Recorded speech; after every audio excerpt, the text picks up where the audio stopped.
Tu crois peut-être que se connaître soi-même est une belle idée, une sorte de voyage doux et lumineux, un chemin de sagesse comme on en lit dans les livres de développement personnel, mais Blavatsky disait exactement l'inverse. Se connaître est un acte dangereux. Pas dangereux comme un risque extérieur, dangereux parce que cela déchire ton monde intérieur. Cela efface les illusions avec lesquelles tu as survécu jusque-là. Cela arrache les masques que tu portes depuis l'enfance. Cela brûle les mensonges que tu utilisais pour respirer. Et tu sens déjà ce frémissement, ce trouble sourd, lorsque tu commences à regarder en toi avec un peu trop d'honnêteté.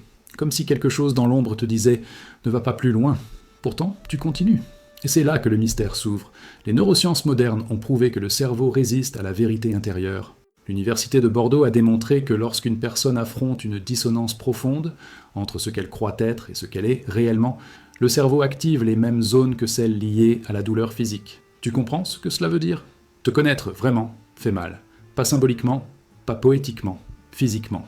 Et cette douleur est la première barrière qui protège la chambre intérieure où repose ton véritable être. Blavatsky disait que l'âme enferme sa vérité derrière une porte brûlante.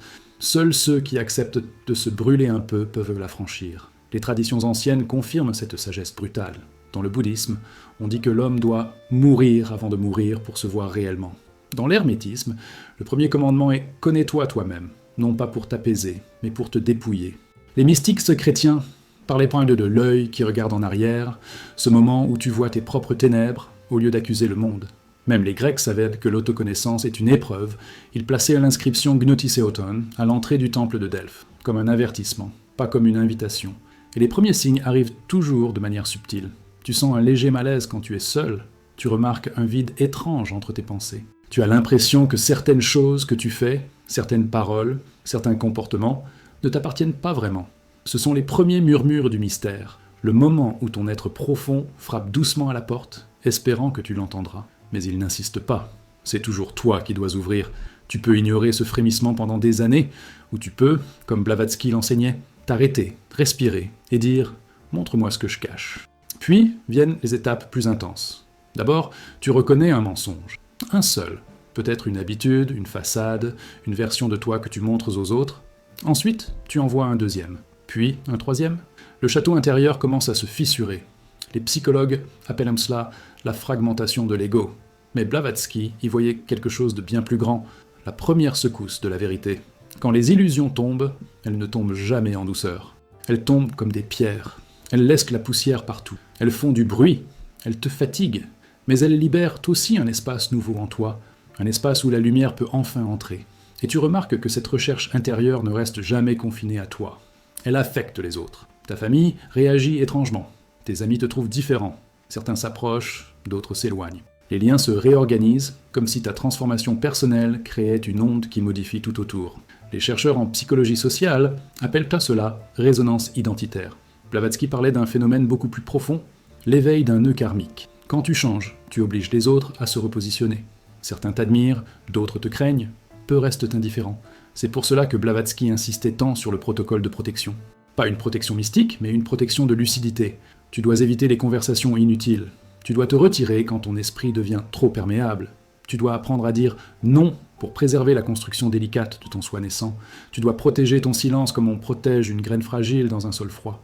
Les neurosciences montrent que, durant l'introspection profonde, le cerveau a besoin de périodes de calme pour réorganiser ses réseaux. Blavatsky le savait intuitivement. Celui qui s'observe doit marcher doucement.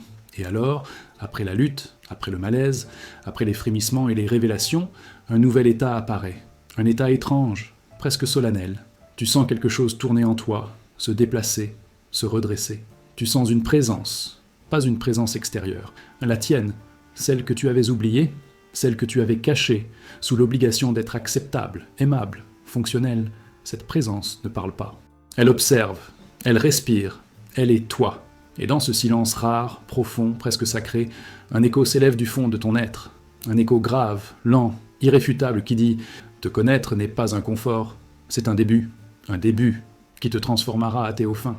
Tu crois connaître ton esprit parce que tu connais tes pensées, tu crois connaître ton cœur parce que tu connais tes émotions. » Mais Blavatsky répétait, presque avec une impatience divine, que l'être humain ne voit de lui-même que le rez-de-chaussée, jamais les sous-sols. Il y a en toi une chambre cachée, une pièce fermée depuis si longtemps que tu as oublié son existence. Elle ne contient pas des monstres, elle contient quelque chose de bien plus difficile. Ta vérité non filtrée. Pas l'histoire que tu racontes aux autres, pas le personnage que tu joues, pas la version édulcorée de toi-même, celle que tu montres pour survivre socialement. Non, cette chambre renferme ce que tu es quand tu ne cherches plus à être aimé. Les neurosciences modernes commencent, timidement, à confirmer cette intuition que les anciens savaient depuis des millénaires. Des chercheurs de l'Université de Lyon ont découvert que le cerveau garde en mémoire des schémas inconscients qui ne s'activent que dans la solitude profonde, dans le silence total ou sous l'impact d'un choc émotionnel. C'est comme si une porte intérieure ne s'ouvrait que lorsque ton esprit est suffisamment vulnérable pour accepter ce qu'il va trouver derrière. Blavatsky disait que cette chambre est protégée par le gardien du seuil, une métaphore pour la résistance intérieure, ce mécanisme psychique qui t'empêche de regarder ce qui pourrait t'ébranler. Les traditions anciennes décrivaient toute cette chambre secrète. Dans le bouddhisme, elle est appelée le mental obscur, la zone où résident les impressions karmiques, celle qui sculpte tes réactions sans que tu en sois conscient. Dans le christianisme mystique, on parle du cœur profond, ce lieu où Dieu et l'homme se rencontrent sans intermédiaire et où aucun mensonge ne peut entrer. Les hermétistes la nommaient le sanctuaire intérieur, un espace où l'âme se tient droite, nue, prête à être vue. Et chaque tradition insistait sur un fait dérangeant. Ce lieu n'est accessible qu'à ceux qui acceptent d'abandonner leur masque. Les premiers signes que tu t'approches de cette chambre sont toujours déroutants. Tu te surprends à avoir des pensées plus anciennes que ta mémoire consciente. Des images te viennent sans explication. Des peurs que tu croyais vaincues ressurgissent. Des désirs oubliés se réveillent. C'est comme si ton esprit commençait à dégeler une partie de toi qui était prisonnière depuis longtemps. Et tu te demandes, pourquoi maintenant ? Blavatsky répondrait, parce que tu n'es plus assez endormi pour l'éviter. Puis les étapes deviennent plus intenses. D'abord, la résistance. Tu sens une tension quand tu t'approches intérieurement de ce que tu dois voir. Tu trouves 1000 distractions. Tu repousses l'introspection. Tu choisis la fatigue plutôt que l'honnêteté. Ensuite, la fissure. Tu laisses entrer un rayon de lucidité et tu sens une douleur étrange, comme si quelque chose se décollait de ton âme. Les neurosciences décrivent cela comme une révélation cognitive, le moment où une vérité enfouie remonte. Mais Blavatsky disait que c'est le moment où l'âme souffle sur la poussière pour révéler ce qui a été oublié. Et ce phénomène n'est jamais individuel. Quand tu commences à ouvrir la chambre cachée, ton comportement change, même subtilement. Tu dis moins de choses inutiles. Tu tolères moins les faux-semblants. Tu choisis le silence plutôt que les jeux sociaux. Et les autres réagissent. Certains se sentent mis à nu face à toi. D'autres te reprochent d'être trop sérieux, trop profond, trop différent. Les sociologues appellent cela une modification des dynamiques de rôle. Blavatsky, plus direct, disait que quand tu vois ta vérité, tu deviens incapable de jouer les mensonges des autres. C'est pourquoi tu dois utiliser le protocole de protection, car entrer dans cette chambre intérieure demande une stabilité que tu n'avais peut-être jamais expérimentée. Ne t'expose pas aux foules, ne partage pas tes découvertes trop vite, ne cherche pas à être compris. La neuroscience confirme que, durant les phases d'introspection profonde, le cerveau doit limiter les stimulations pour éviter la surcharge émotionnelle. Blavatsky disait « Celui qui ouvre la porte intérieure doit d'abord apprendre à fermer les portes extérieures. Et alors, lentement, presque imperceptiblement, tu franchis la frontière. Tu entres dans cette pièce oubliée. Ce n'est pas une explosion, ce n'est pas une illumination. C'est un silence. Un silence épais, presque sacré, où tu perçois pour la première fois l'écho authentique de ton être. Tu sens une présence forte, immobile, ancienne. Toi, mais toi, sans filtre, sans convenance, sans peur de déplaire. Et dans ce silence, un murmure s'élève. Il n'est pas agressif, il n'est pas sentimental. Il dit simplement « Voilà qui tu es. Oseras-tu rester ici ?» Et c'est à partir de ce murmure que le vrai autoconocimiento commence. Il existe un moment dans la vie où tu commences à sentir, sans savoir expliquer, que tu t'es éloigné de toi-même. Ce n'est pas un drame soudain, pas une crise spectaculaire, pas une douleur évidente. C'est quelque chose de beaucoup plus discret, de beaucoup plus perfide. Un glissement intérieur, un déplacement silencieux de ton propre centre. Blavatsky disait que l'être humain s'éloigne de son essence non pas par choix, mais par accumulation. Un compromis ici, un silence là, une peur avalée sans réflexion, une vérité évitée parce qu'elle brûlait un peu trop. Et un jour, tu te réveilles dans une version de toi qui n'a plus ton visage intérieur. Une version polie, fonctionnelle, adaptée, mais creuse. Et tu sens une fatigue inhabituelle, comme si ton âme tentait de te rappeler quelque chose. Les neurosciences modernes ont un nom pour ce phénomène, l'incongruence identitaire. Des chercheurs de l'Université de Strasbourg ont montré que lorsque nos actions ne correspondent plus à nos valeurs profondes, le cerveau active des signaux de stress subtils, un inconfort léger, une irritabilité étrange, une perte de concentration, une sensation de lourdeur dans le corps. Ce ne sont pas des symptômes graves, mais ils indiquent une dissonantia entre le soi réel et le soi social. Blavatsky l'avait dit un siècle plus tôt. L'âme chuchote longtemps avant de crier. Les traditions anciennes reconnaissaient ces signes depuis toujours. Les bouddhistes les appelaient les vents contrariés, cette agitation intérieure qui indique que tu t'es écarté du chemin. Les mystiques chrétiens parlaient du cœur qui se retire, un malaise silencieux qui t'avertit que tu vis à la surface de toi-même. Les Grecs, dans leurs écoles philosophiques, disaient que l'homme qui se perd se met à agir comme un étranger dans sa propre maison. Toutes ces métaphores décrivent la même réalité. Tu sais quand tu t'es trahi, et les premiers signes sont toujours subtils, tellement subtils que la plupart des gens passent leur vie entière sans les écouter. Tu sens une légère oppression au réveil, comme si ton corps refusait de se lever dans la vie que tu mènes. Tu sens une tristesse sans cause, une tension dans la nuque, une respiration plus courte. Tu esquives certains miroirs parce qu'ils te renvoient un visage qui ne te ressemble plus. Tu fais des choix automatiques, mécaniques, presque anesthésiés. C'est cette anesthésie, justement, qui est le premier signal d'alarme. Le monde ne te touche plus comme avant, et tu crois que tu es juste fatigué. Mais ce n'est pas de la fatigue, c'est de l'éloignement. Puis viennent les signes invisibles mais plus insistants. Tu perds l'intérêt pour ce que tu aimais. Tu te sens vidé après certaines conversations. Tu te surprends à rire sans joie, à parler sans conviction, à agir sans intention. Parfois, tu sens même un décalage étrange entre ce que tu ressens et ce que tu montres, comme si tu portais un costume trop lourd. Les psychologues appellent à cela la dissociation légère, cette sensation de ne plus habiter son propre corps. Blavatsky y voyait le symptôme le plus clair. Quand tu commences à quitter ton âme, ton corps le sait avant ton esprit. Et ce phénomène ne reste jamais intérieur. Il glisse dans tes relations. Tu remarques que certaines personnes te fatiguent davantage qu'avant, que d'autres, au contraire, te semblent soudain plus vraies, plus lumineuses. Les groupes dont tu fais partie deviennent inconfortables. Les discussions superficielles t'ennuient. Les obligations sociales te semblent presque irréelles. Les sociologues appellent cela un décrochage identitaire. Blavatsky, fidèle à sa lucidité implacable, disait que c'est simplement l'être réel qui tente de reprendre sa place. C'est à ce moment que tu dois faire appel au protocole de protection intérieure. Non pas pour te défendre du monde, mais pour te défendre de la version de toi que tu as laissé le monde fabriquer. Tu dois faire des retraits stratégiques, ignorer les distractions, réduire les interactions mécaniques, dire non aux attentes qui ne sont pas les tiennes. Les neurosciences montrent que, pour retrouver son soi profond, le cerveau doit réduire le bruit extérieur afin de laisser émerger les signaux internes. Blavatsky disait exactement la même chose, mais avec une poésie plus tranchante. Celui qui veut se retrouver doit d'abord se retirer de ce qu'il a perdu. Et alors, dans ce silence que tu crées volontairement, quelque chose remonte, une émotion ancienne, une mémoire, un désir que tu avais enterré, un morceau de toi que tu croyais disparu. Tu le reconnais, tu sais que c'est toi. Et dans cette reconnaissance, tu sens un frémissement, un souffle, une chaleur, un éclair intérieur. C'est l'âme qui dit « enfin ». Et lorsque tu l'entends, même faiblement, même une seule fois, tu sais que tu ne peux plus ignorer les signes, parce que c'est dans ces signes invisibles que commence le retour vers ton vrai visage. Il y a quelque chose de terriblement ironique chez l'être humain. Il se perd rarement dans les ténèbres, il se perd en plein jour, sous la lumière, sous les regards, sous les habitudes. Blavatsky disait que la plupart des gens ne se cachent pas derrière un seul masque, mais derrière une centaine, créés au fil des années pour se protéger, pour plaire, pour survivre, pour éviter la douleur de se montrer tels qu'ils sont vraiment. Et le plus tragique, nous finissons par croire que ces masques sont notre visage. Nous oublions la peau qui respire dessous. Nous oublions le regard derrière le regard. Nous oublions la vérité la plus élémentaire. Personne ne nous a jamais rencontrés. Les neurosciences modernes appellent cela la construction identitaire adaptative. L'Université de Genève a démontré que le cerveau crée des versions de soi modulées pour chaque contexte social. L'ami, le collègue, l'enfant, le partenaire, le citoyen, le confident, le comédien social. Ces identités ne sont pas des mensonges, elles sont des stratégies. Mais lorsque la stratégie devient permanente, lorsque l'adaptation remplace l'essence, lorsque le rôle dévore l'acteur, quelque chose se perd. Blavatsky disait que l'homme moderne est un théâtre ambulant qui a oublié le spectateur intérieur. Les traditions anciennes connaissaient ce danger.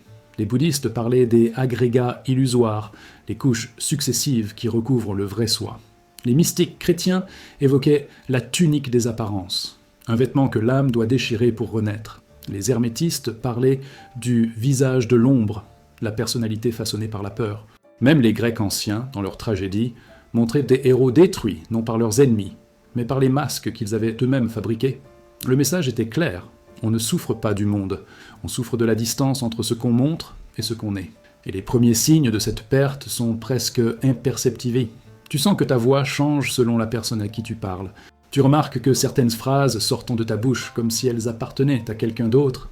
Tu te surprends à sourire alors que rien ne t'amuse. Tu joues la stabilité quand tu trembles à l'intérieur. Tu deviens prudent, approprié, adapté. Mais tu sais, au fond, tu sais que tu t'éloignes. Ce n'est pas dramatique au début, c'est un léger décalage, une micro-fissure. Mais c'est ainsi que tout commence, par une perfection qui étouffe. Puis les étapes s'accélèrent. Tu te rends compte que tu es épuisé non par le travail, mais par la performance, que tu peux passer une journée entière entouré de gens sans avoir été toi une seule seconde, que certaines relations ne reposent pas sur ton être, mais sur ton rôle, que certaines amitiés ne seraient jamais nées si tu avais osé te montrer réellement. Les psychologues parlent de fatigue identitaire.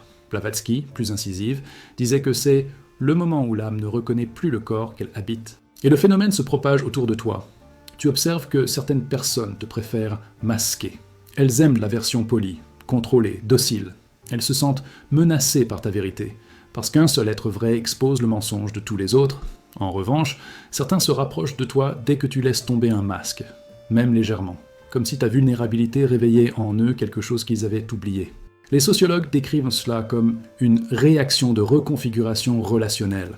Blavatsky disait simplement « La vérité attire la vérité, le mensonge attire le mensonge. C'est pour cela que tu dois apprendre le protocole de protection lorsqu'un masque tombe, parce que ce moment est dangereux, fragile. Tu sens ta peau nue dans un monde rempli d'attentes, alors protège-toi. Ne révèle pas tout à tout le monde. Ne confie pas tes vérités à ceux qui vivent encore endormis. Ne permets pas aux regards extérieurs de modeler ta renaissance.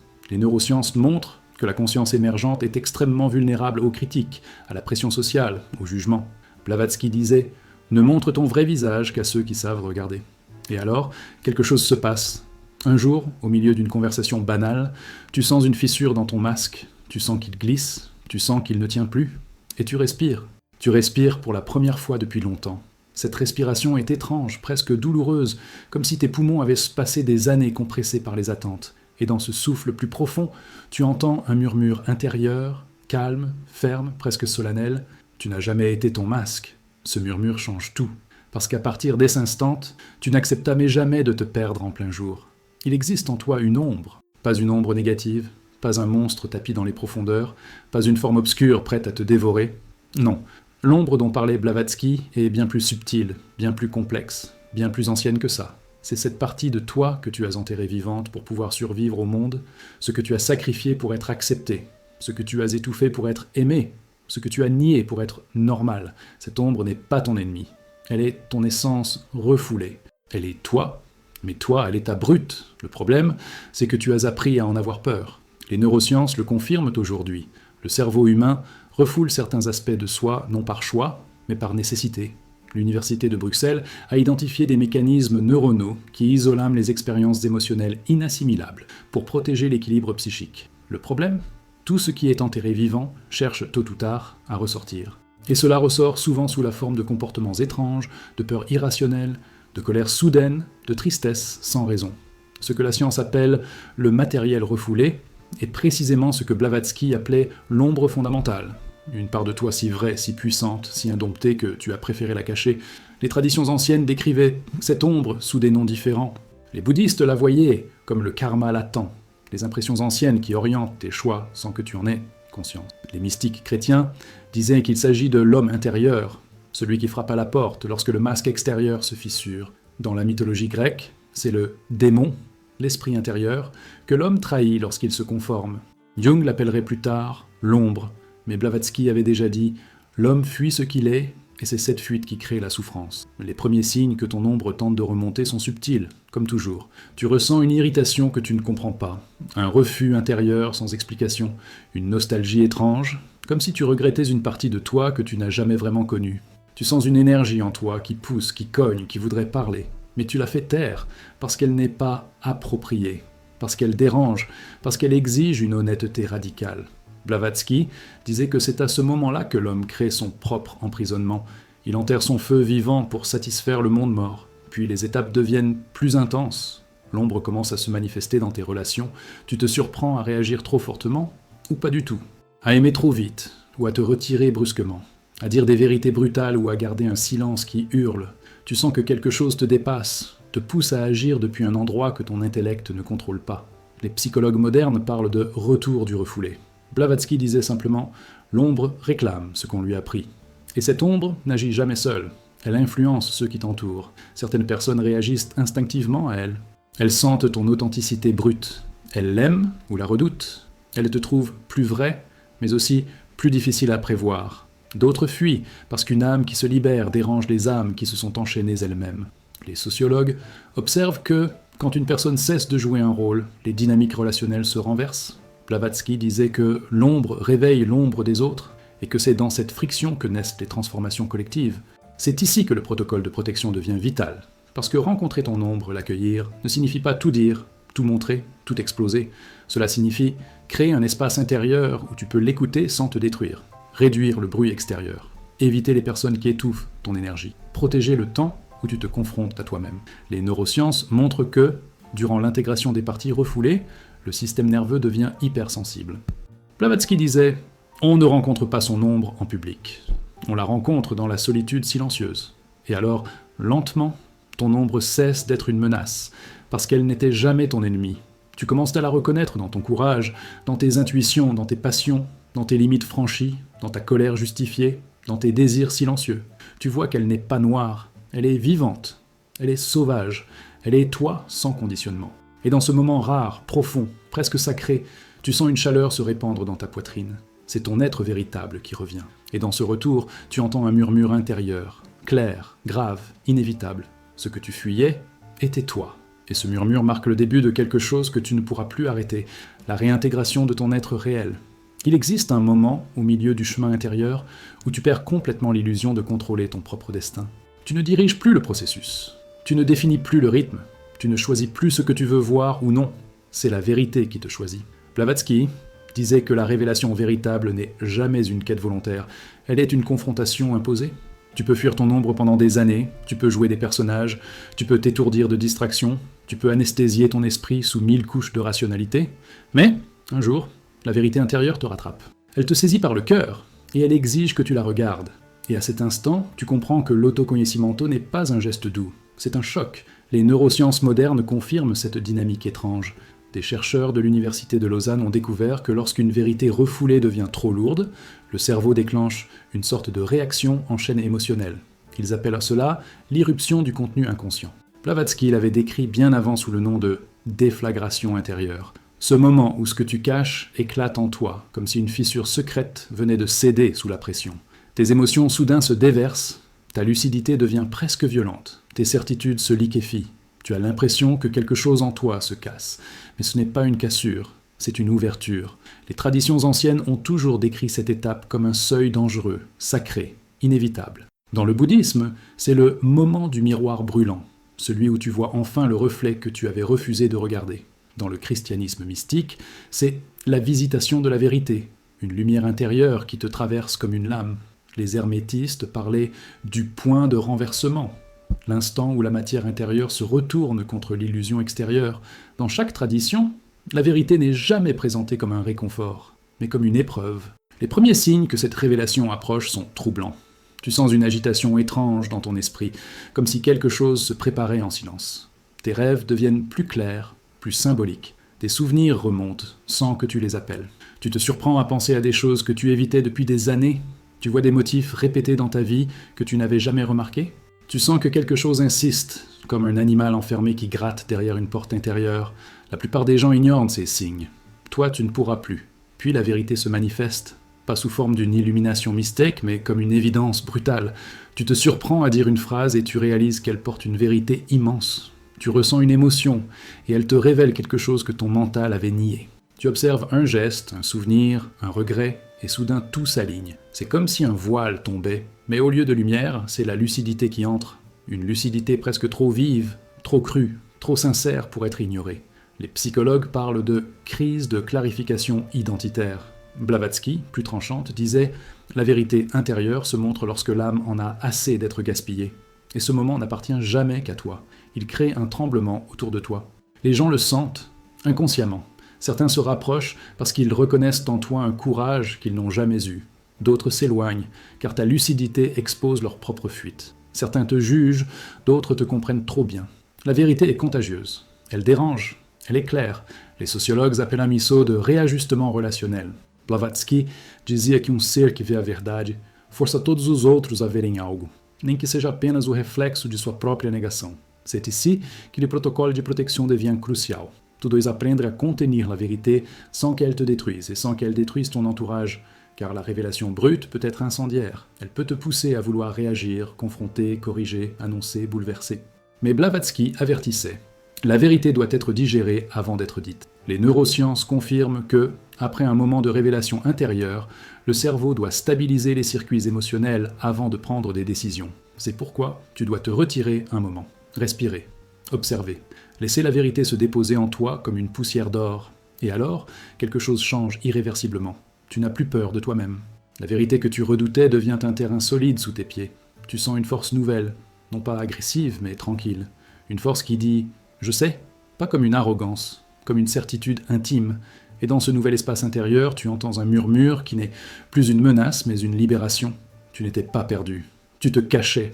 Et c'est à partir des instants que la vérité intérieure cesse de te rattraper. Elle commence à te guider. Il arrive un moment, si tu suis ce chemin avec une sincérité absolue, où le monde extérieur commence à réagir à ton mouvement intérieur. Ce que Blavatsky appelait la réaction de l'éther collectif. Ce n'est plus seulement toi qui change, c'est ton environnement qui se déplace autour de toi, comme si l'air devenait épais, comme si les objets, les gens, les regards, les lieux, tout semblait pressentir que quelque chose en toi s'est déplacé pour de bon. Et c'est là que commence l'attaque silencieuse. Elle ne vient pas avec des cris ni des confrontations directes. Elle vient sous la forme de malentendus soudains, de tensions étranges, d'accusations voilées, de gens qui s'éloignent sans raison, d'autres qui se rapprochent, mais pour te réduire. Tu sens que quelque chose d'invisible veut te ramener dans l'ancien toi, parce que ta métamorphose silencieuse remet en question les constructions collectives. Et le collectif n'aime pas l'instabilité. Le collectif préfère la cohérence, même si elle a été fausse. Blavatsky disait « La liberté individuelle provoque l'inconscient collectif comme un cri dans une cathédrale vide ». Les neurosciences sociales, aujourd'hui, le confirment. Les études menées à Stanford ont montré que les cerveaux humains sont interconnectés par des réseaux empathiques qui détectent les changements subtils de comportement, d'énergie, de langage non verbal. Quand tu changes en profondeur, même sans parler, le système nerveux des autres perçoit une rupture. Et cette rupture crée un malaise, parce qu'elle force les autres à sentir leur propre immobilité. Blavatsky disait que le simple fait de se libérer devient une menace pour ceux qui vivent encore enchaînés. Les traditions anciennes avaient déjà compris cela. Dans certaines lignées mystiques, les disciples étaient isolés pendant les phases de transformation pour éviter les interférences énergétiques. Les chamans partaient seuls dans la forêt, les ascètes montaient en montagne, les prophètes disparaissaient dans le désert. Ils savaient que le monde réagirait violemment aux changements silencieux, que la lumière naissante attire les projections, que l'évolution intérieure devient un miroir déformant pour les autres, et que tout ce qui est en toi, non résolu, va être testé dans la matière. Les premiers signes de cette attaque sont discrets. Tu sens une fatigue anormale après certaines rencontres. Des mots te blessent plus qu'ils ne le devraient. Tu rêves que tu retombes dans d'anciens schémas. Tu ressens des tentations de revenir en arrière, de te faire petit, de douter de ce que tu as vu. Tu remets en question ton ressenti, ton intuition, ton avancée. Et c'est ainsi que commence la véritable bataille. Pas contre les autres, mais contre l'ancien en toi qui cherche encore à plaire au monde. Puis viennent les phases plus dures, des conflits surgissent, des figures d'autorité te testent, des proches exigent des explications que tu ne peux pas donner, des relations s'écroulent, pas parce que tu as changé brutalement, mais parce que tu ne fais plus semblant, parce que tu ne portes plus le costume, parce que tu n'es énergiquement plus la même personne. Et ceux qui émettent l'ancien toi le ressentent. Ils ne savent pas toujours le formuler, mais ils sentent que quelque chose leur échappe. Et au lieu de s'adapter, ils résistent, ils attaquent, ils sabotent, pas par méchanceté, par peur. C'est pourquoi tu dois activer le protocole de protection de conscience. Blavatsky l'enseignait sous forme d'image. La conscience est un manteau de feu. Tu ne dois pas le poser sur n'importe qui. Cela signifie choisir avec soin ce que tu révèles. À qui, à quel moment. Cela signifie renforcer ton espace intérieur avec des rituels, des silences, des retraits stratégiques. Cela signifie écouter ton corps lorsqu'il dit « cette rencontre m'épuise ». Cela signifie honorer ton intuition même quand elle n'est pas logique. Les neurosciences confirment que l'intelligence intuitive du corps est souvent plus rapide et plus précise que l'analyse rationnelle. Blavatsky disait « quand le monde devient flou, c'est que tu vois enfin clair ». Et alors, au cœur de cette tempête silencieuse, quelque chose décroche en toi. Tu arrêtes de te justifier, tu arrêtes de vouloir être compris, tu arrêtes de lutter contre l'incompréhension, parce que tu comprends, d'un coup, que ce n'est pas à propos des autres. C'était ton test, ta preuve, ton initiation. Et dans ce silence lucide, tu entends enfin la phrase qui te manquait depuis le début. Tu n'étais pas attaqué, tu étais initié. Il arrive un moment, si tu suis ce chemin avec une sincérité absolue, où le monde extérieur commence à réagir à ton mouvement intérieur. Ce que Blavatsky appelait la réaction de l'éther collectif. Ce n'est plus seulement toi qui change, c'est ton environnement qui se déplace autour de toi. Comme si l'air devenait épais, comme si les objets, les gens, les regards, les lieux, tout semblait pressentir que quelque chose en toi s'est déplacé pour de bon. Et c'est là que commence l'attaque silencieuse. Elle ne vient pas avec des cris, ni des confrontations directes. Elle vient sous la forme de malentendus soudains, de tensions étranges, d'accusations voilées, de gens qui s'éloignent, sans raison. D'autres, quelque chose qui se rapproche, mais pour te réduire. Tu sens que quelque chose d'invisible veut te ramener dans l'ancien toi, parce que ta métamorphose silencieuse remet en question les constructions collectives. Et le collectif n'aime pas l'instabilité. Le collectif préfère la cohérence, même si elle est fausse. Blavatsky disait « La liberté individuelle provoque l'inconscient collectif comme un cri dans une cathédrale vide. » Les neurosciences sociales, aujourd'hui, le confirment. Des études menées à Stanford ont montré que les cerveaux humains sont interconnectés par des réseaux empathiques qui détectent les changements subtils de comportement, d'énergie, de langage non verbal. Quand tu changes en profondeur, même sans parler, le système nerveux des autres perçoit une rupture. Et cette rupture crée un malaise, parce qu'elle force les autres à sentir leur propre immobilité. Blavatsky disait que le simple fait de se libérer devient une menace pour ceux qui vivent encore enchaînés. Les traditions anciennes avaient déjà compris cela. Dans certaines lignées mystiques, les disciples étaient isolés pendant les phases de transformation pour éviter les interférences énergétiques. Les chamans partaient seuls dans la forêt, les ascètes montaient en montagne, les prophètes disparaissaient dans le désert. Ils savaient que le monde réagirait violemment aux changements silencieux, que la lumière naissante attire les projections, que l'évolution intérieure devient un miroir déformant pour les autres, et que tout ce qui est en toi, non résolu, va être testé dans la matière. Les premiers signes de cette attaque sont discrets. Tu sens une fatigue anormale après certaines rencontres. Des mots te blessent, plus qu'ils ne le devraient. Tu rêves que tu retombes dans d'anciens schémas. Tu ressens des tentations de revenir en arrière, de te faire petit, de douter de ce que tu as vu. Tu remets en question ton ressenti, ton intuition, ton avancée. Et c'est ainsi que commence la véritable bataille. Pas contre les autres, mais contre l'ancien. En toi qui cherche encore à plaire au monde. Puis viennent les phases plus dures. Des conflits surgissent, des figures d'autorité te testent. Tes proches exigent des explications que tu ne peux pas donner. Tes relations s'écroulent. Pas parce que tu as changé brutalement, mais parce que tu ne fais plus semblant. Parce que tu ne portes plus le costume. Parce que tu n'es énergiquement plus la même personne. Et ceux qui aimaient l'ancien, toi le ressentent. Ils ne savent pas toujours le formuler, mais ils sentent que quelque chose leur échappe. Et au lieu de s'adapter, ils résistent, ils attaquent, ils sabotent. Pas par méchanceté, par peur. C'est pourquoi tu dois activer le protocole de protection de conscience. Blavatsky l'enseignait sous forme d'image. La conscience est un manteau de feu. Tu ne dois pas le poser sur n'importe qui. Cela signifie choisir avec soin ce que tu révèles, à qui, à quel moment. Cela signifie renforcer ton espace intérieur avec des rituels, des silences, des retraits stratégiques. Cela signifie écouter ton corps lorsqu'il dit « cette rencontre m'épuise ». Cela signifie honorer ton intuition même quand elle n'est pas logique. Les neurosciences quand même confirment que l'intelligence intuitive du corps est souvent plus rapide et plus précise que l'analyse rationnelle. Blavatsky disait « Quand le monde devient flou, c'est que tu vois enfin clair. Et alors, au cœur de cette tempête silencieuse, quelque chose décroche en toi. Tu arrêtes de te justifier, tu arrêtes de vouloir être compris, tu arrêtes de lutter contre l'incompréhension. Parce que tu comprends, d'un coup, que ce n'est pas à propos des autres. C'était ton test, ta preuve, ton initiation. Et dans ce silence lucide, tu entends enfin la phrase qui te manquait depuis le début. Tu n'étais pas attaqué, tu étais initié. Et maintenant, tu dois apprendre à marcher avec cette vérité comme on marche sur une corde tendue au-dessus du vide. Parce que, après l'initiation, vient l'épreuve de stabilité. Le monde ne va pas se réorganiser autour de ta transformation. Ce sera à toi de danser avec les anciennes structures, sans te laisser capturer. Blavatsky parlait ici de l'art du double regard, voir la réalité et l'illusion en même temps, sans se perdre dans aucune. Cela demande une vigilance quotidienne, un ancrage dans le corps, une clarté mentale, et surtout un silence volontaire. Ce silence, ce n'est pas l'absence de mots, c'est la discipline de ne pas nourrir les anciennes boucles, de ne pas expliquer ta vérité à ceux qui ne veulent que la déformer, de ne pas défendre ton éveil comme un territoire assiégé. C'est un silence noble, stratégique, solaire, le silence du guerrier qui a vu et qui n'a plus besoin de convaincre. Blavatsky disait « Le véritable connaisseur ne parle que quand le silence a parlé en lui. Et c'est dans ce silence-là que tu accéderas au prochain seuil. celui où la transformation cesse d'être une expérience personnelle pour devenir un rayonnement. Mais ce seuil, il te faudra le mériter. C'est à partir de ce seuil que l'épreuve ultime commence. Non plus dans les doutes, non plus dans la solitude, non plus dans la douleur, mais dans la lumière même. Parce que, vois-tu, c'est quand la vérité commence à briller en toi que l'ego déploie ses dernières armes.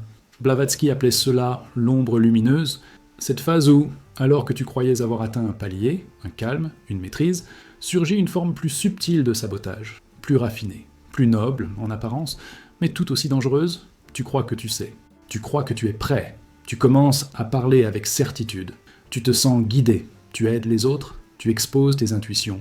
Et c'est justement là que le nouveau masque de l'illusion se glisse. Car il se déguise en vérité, il parle comme elle, il agit comme elle, mais il est encore construit par les fragments de l'ancien toi qui n'a pas totalement été transmuté. Blavatsky écrivait « L'ultime prison de l'âme, c'est sa propre clarté mal digérée. La science le corrobore à sa manière. En psychologie cognitive, on appelle cela l'effet Dunning-Kruger spirituel. Un phénomène où plus une personne pense avoir compris les mécanismes de l'esprit, plus elle surestime sa capacité à les incarner avec justesse. Le danger n'est plus l'ignorance, mais l'orgueil subtil. Le cerveau adore créer des raccourcis. Et même dans la quête spirituelle, il recrée des illusions de contrôle. Ce sont des pièges dorés, des mirages de sagesse, des échos de vérité non encore incarnés. Les anciens le savaient. Dans les traditions mystiques, chaque réalisation était suivie d'une phase d'épreuve silencieuse. On testait si l'éveil était stable, si la lumière n'était pas devenue un nouveau masque. Dans la Kabbale, c'est la phase trompeuse de Yesod, où l'initié croit avoir atteint le sommet, mais n'a pas encore transcendé sa personnalité spirituelle. Dans le bouddhisme, c'est le démon du 6e voile, celui qui se présente sous forme de paix absolue, mais qui n'est qu'une pause avant la vraie dissolution. Les signaux sont là, discrets mais constants. Tu sens que tu commences à parler plus qu'à écouter, que tu expliques ce que tu vis au lieu de le vivre, que tu ressens le besoin d'être reconnu comme quelqu'un de éveillé, que tu doutes moins, mais que ta compassion s'amenuise, que tu veux aider les autres, mais que tu ne supportes pas leur rythme. Ces signes sont des alertes, non pas pour t'humilier, mais pour te ramener à la vérité. Tu es encore en chemin. Puis vient le moment où la réalité frappe. Une erreur, un jugement, une perte, quelque chose que tu n'avais pas anticipé. Et là, tu sens que ton socle n'était pas aussi profond que tu le croyais. Ce n'est pas une chute, c'est un recentrage. C'est le sol qui s'ajuste sous tes pieds, pour t'inviter à descendre encore. Blavatsky disait « Quand la vérité te corrige, ce n'est pas une punition, c'est une boussole. C'est dans cette phase que tu dois activer un autre type de protection. Celle de l'humilité vivante, non pas comme une posture, mais comme une respiration. Cela veut dire écouter ce que tu ne veux pas entendre. Cela veut dire ralentir là où tu voudrais briller. Cela veut dire retourner dans le corps, dans les gestes simples, dans les silences partagés. Cela veut dire continuer à apprendre, même quand tu crois avoir compris. La science appelle ça le mindful learning, la capacité à rester en apprentissage permanent, même dans les domaines que l'on maîtrise. Et à mesure que tu restes dans ce flux, quelque chose se stabilise. Pas un savoir, pas une posture, mais un état d'être. Un calme qui n'a pas besoin d'être défendu. Une clarté qui n'a pas besoin d'être proclamée. Un silence qui dit tout.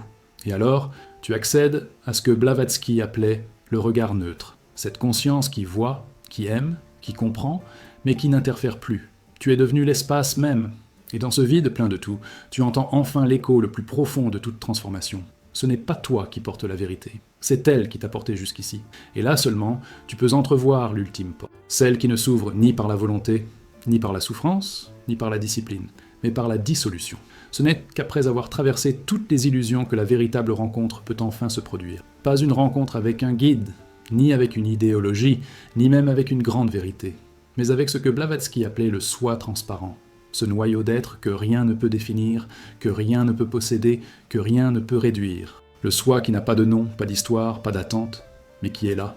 Immobile, témoin, radieux, tu ne peux pas le forcer. Tu ne peux pas l'atteindre par les méthodes de surface. Tu ne peux pas le revendiquer. Tu peux seulement t'y rendre.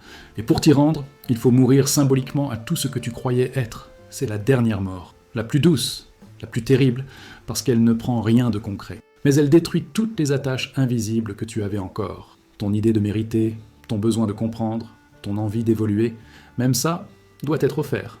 Blavatsky écrivait « Le soi réel n'arrive que quand le chercheur désespère de chercher. Il ne trouve plus, il devient. » Et c'est là que commence la véritable transformation. Non plus comme un processus, mais comme une nature, tu n'es plus en train de te découvrir. Tu es la découverte elle-même. Tu n'es plus sur le chemin. Tu es le silence sous le chemin. Et ce silence transforme tout autour. La science commence à peine à frôler cette réalité. Des neuroscientifiques comme Dr. Andrew Newberg ont observé que les états de conscience les plus profonds, ceux de méditation avancée, de transe mystique, s'accompagnent d'une désactivation temporaire du lobe pariétal, la zone du cerveau responsable du sentiment d'identité et de séparation.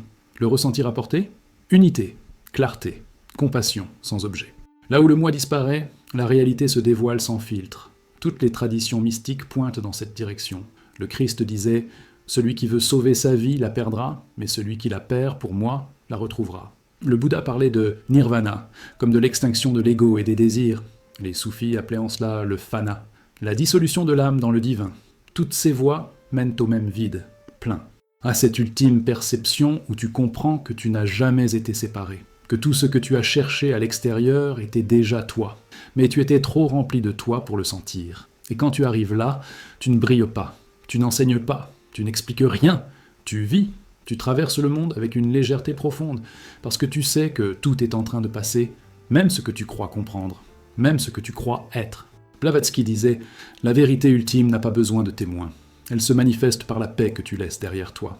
Alors tu vis comme un feu doux, comme un regard qui ne juge plus, comme une présence qui guérit par sa seule cohérence. Tu n'as plus besoin de défendre l'invisible.